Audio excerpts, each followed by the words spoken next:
The headlights of Snoop Dogg's classic Lou Rider cut through the dark streets of Los Angeles, their glow reflecting off the rain-soaked pavement. The usually laid-back rapper wasn't the same that night. His trademark calm had been replaced by an alcohol-fueled frustration.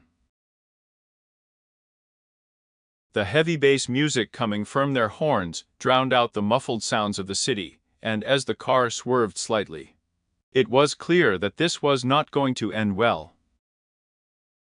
The sudden sound of a horn broke the rhythm of the night.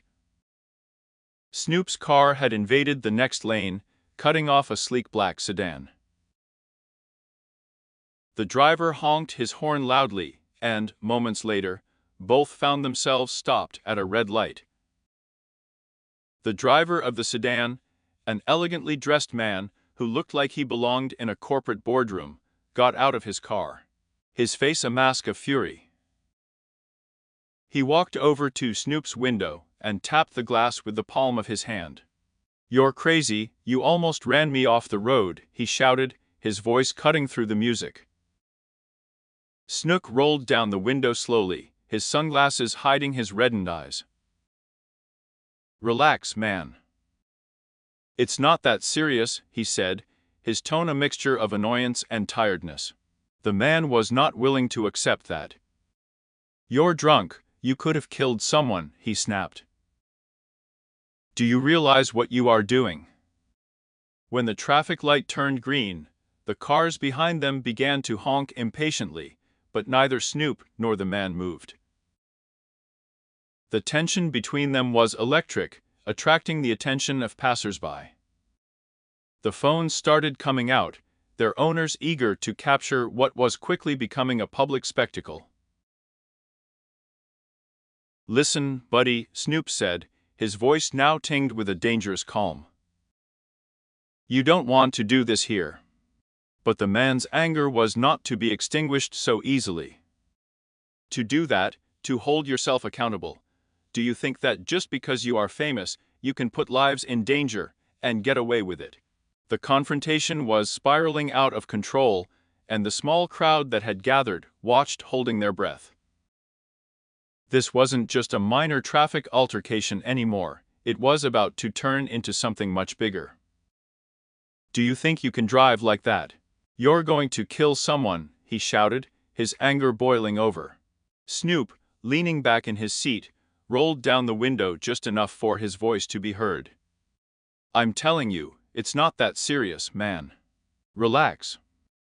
But the man would not give in. "You're drunk," he screamed, "and you almost ran me off the road." The horns behind them were getting louder, but none of them were moving.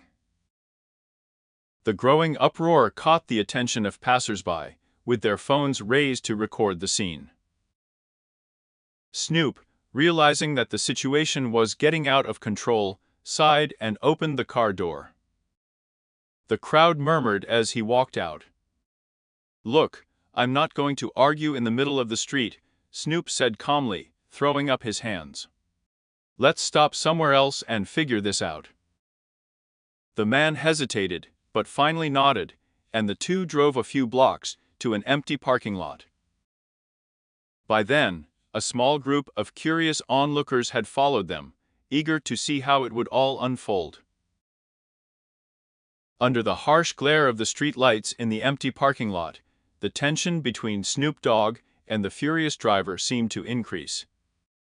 A small group of onlookers had gathered some distance away, their phones held aloft, recording what had quickly become a public spectacle. Snoop casually leaned against his car, his iconic lowrider glinting in the light, but his normally laid-back attitude concealed the storm brewing inside. The man in the black sedan paced back and forth, his frustration coming out in waves. "Do you think this is a game?"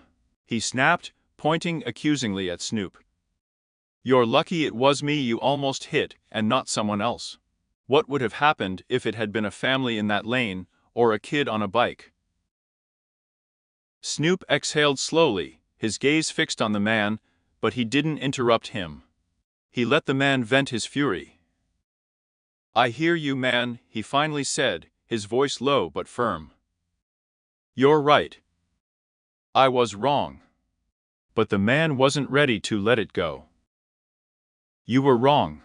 That's all you have to say. I was zigzagging down the road, probably thinking you're untouchable because you're Snoop Dogg." The mention of his name provoked murmurs from the crowd. Some onlookers were whispering among themselves, their eyes moving between Snoop and the man. Someone in the background muttered, "Man, I can't believe this is happening. Snoop Dogg of all people." Snoop straightened up, walking away from his car. "Look, I'm not going to be here making excuses," he said, his tone calm but tinged with seriousness. "Yeah, I had a few drinks. Yeah, I shouldn't have been driving. But I'm here now, and I'm telling you that I understand what you're saying." The uproar attracted more onlookers, their phones raised to capture the escalating drama. A young couple parked nearby approached, their curiosity aroused.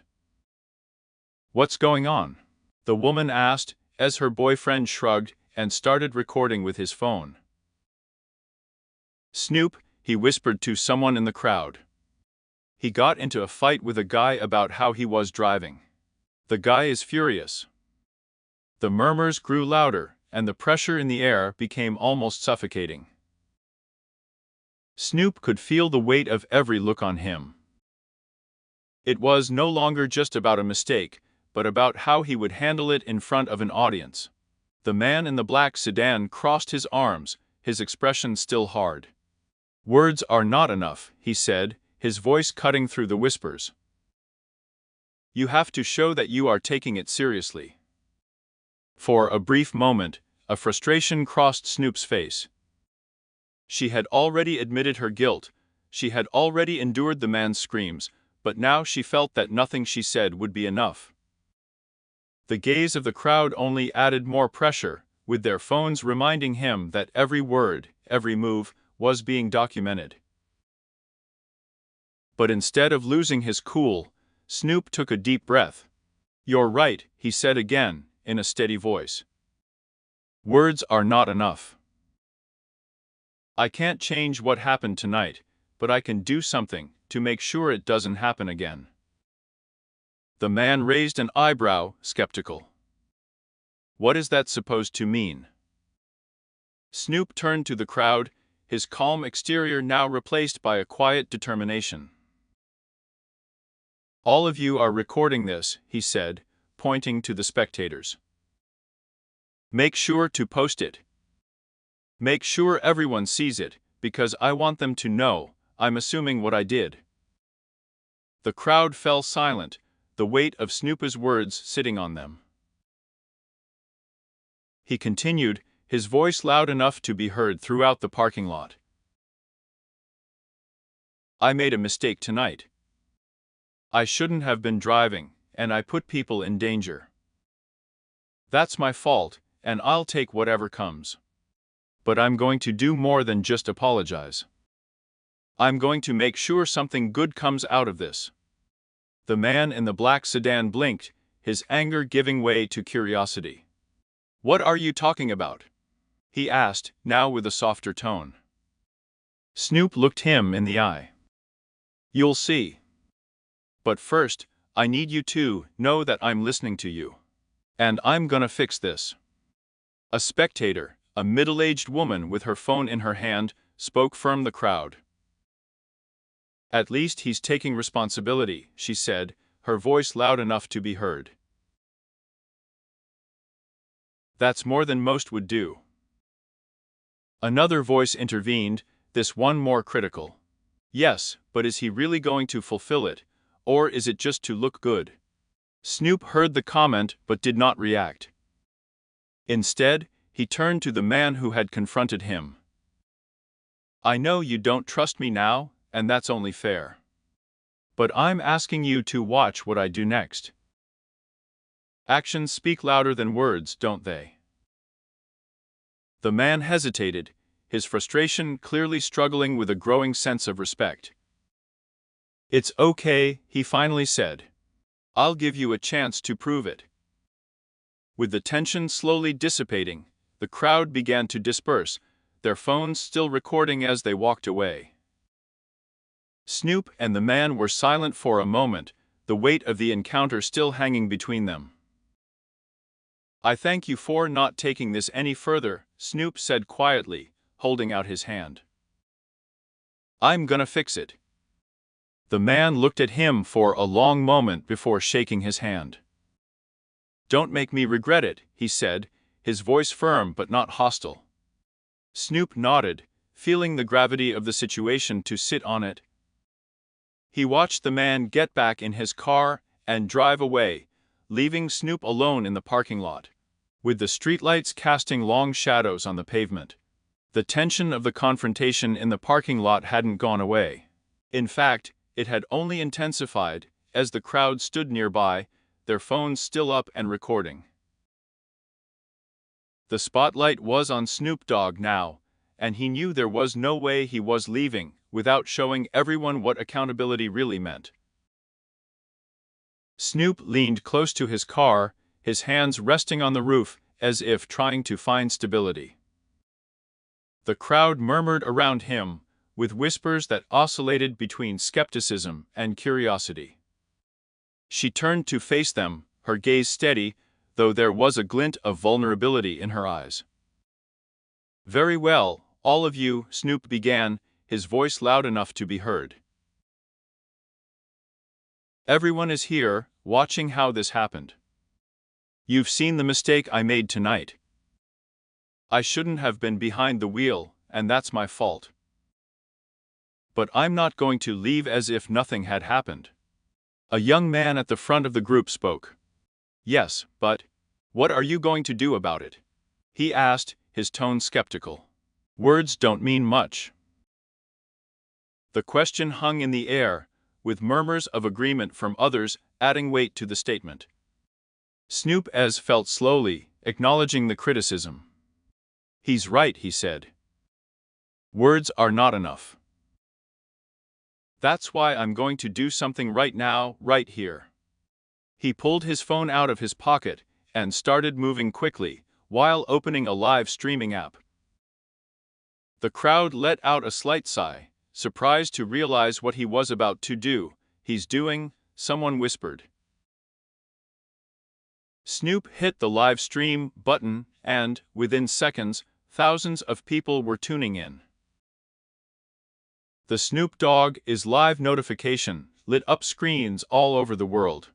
Comments began flooding into the stream almost immediately, with tones ranging from supportive to critical.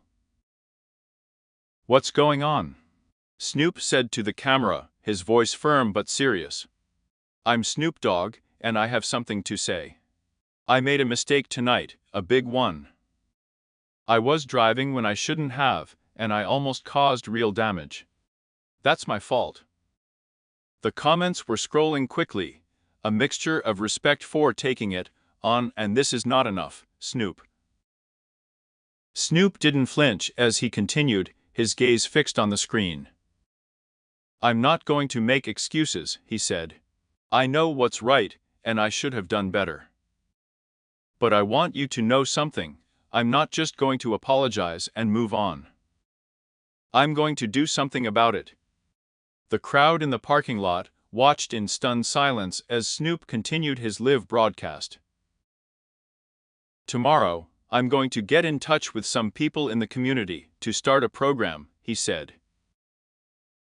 "A program that makes sure people have transportation when they've been drinking, so they don't make the same mistake I did." Someone in the crowd shouted, "What kind of program?" Snoop turned to the voice, a faint smile on his lips. "A real one," he said. "Free trips for those who need them. We're going to get sponsors, drivers, whatever it takes. And I'm not just going to put my name on this, I'm going to be involved every step of the way." The murmurs in the crowd turned from skepticism to cautious admiration. A woman in the back talked, "At least she's trying to fix it," she said. The driver of the black sedan, who had been watching from a distance, took a step forward, arms crossed. "Do you really expect everyone to forgive you just because you live on the internet?" he asked, his tone still sharp. Snoop turned to him, his expression grim. "No, man," he said. "I don't expect forgiveness. That's not why I'm doing it. I'm doing it because it's the right thing to do." The man stared at him for a long moment, his frustration slowly giving way to a reluctant respect. "If you really comply with this," he said, "then maybe you will prove that you are serious." Snoop nodded. "It's fair," he said. "You'll see." By the time the live stream ended, it had been watched by hundreds of thousands of people, and the hashtag Snoop assumes his mistake was trending all over the world. The comments section was a mix of praise and criticism, but one thing was clear: people were paying attention. The media quickly picked up on the story, with headlines like, "Snoop Dogg admits Dewey mistake on live stream, promises community action." Snoop turns a bad night out into an educational moment. The following day, Snoop's public relations team released a statement, confirming his plans to launch a community initiative to combat drunk driving. But to Snoop, the press didn't matter as much as the promise he'd made, to the crowd in that parking lot, to the driver he'd confronted, and to himself.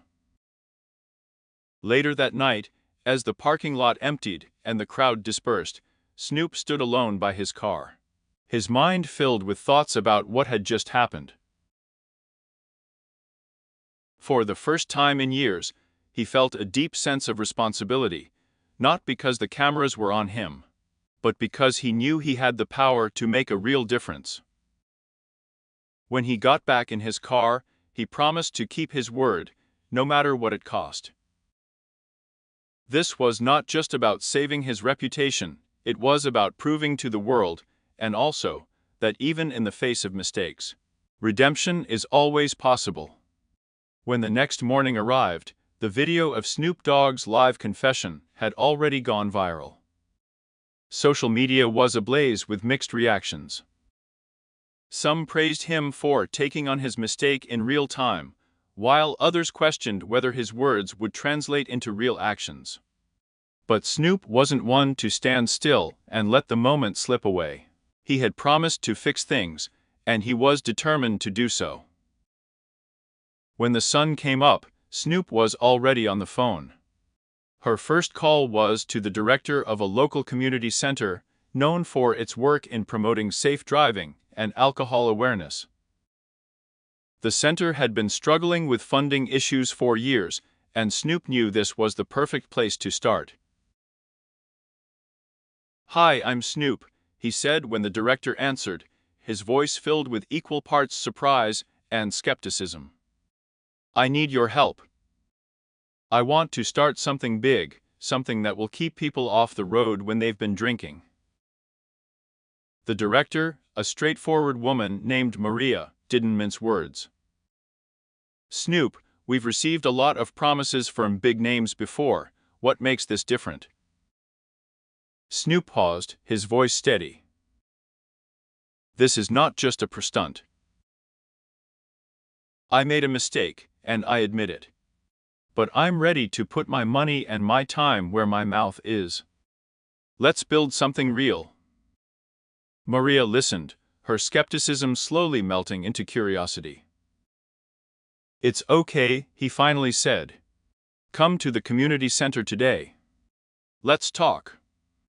That afternoon, Snoop arrived at the community center, getting curious looks from staff and volunteers. Dressed casually but visibly sober, he entered the small and bustling space where Maria was waiting for him with some members of his team. "Thank you for having me," Snoop began, in a humble tone. "I know I'm not the first one to come here with great ideas, but I'm serious. What I did last night could have ended much worse, and I can't just let it go." Maria crossed her arms, leaning against the desk. "What exactly do you have in mind?" Snoop took a deep breath. a program to make sure people don't have to drive when they've been drinking.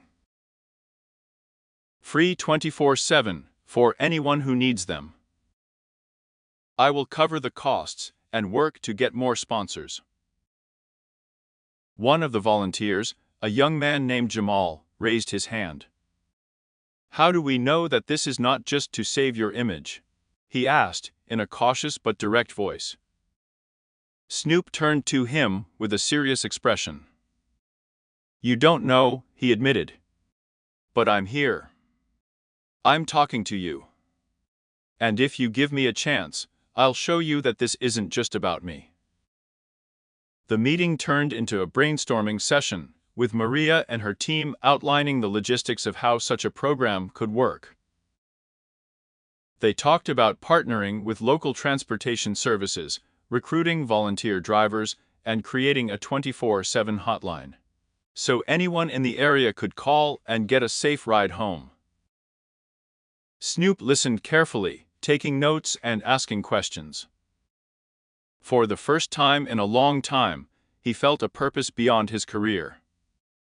This wasn't just about making up for a mistake, it was about creating something lasting.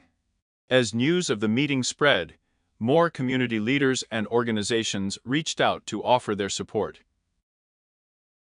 One local businessman offered to donate vehicles for the program, while another promised free maintenance for the cars. The initiative gained momentum quickly,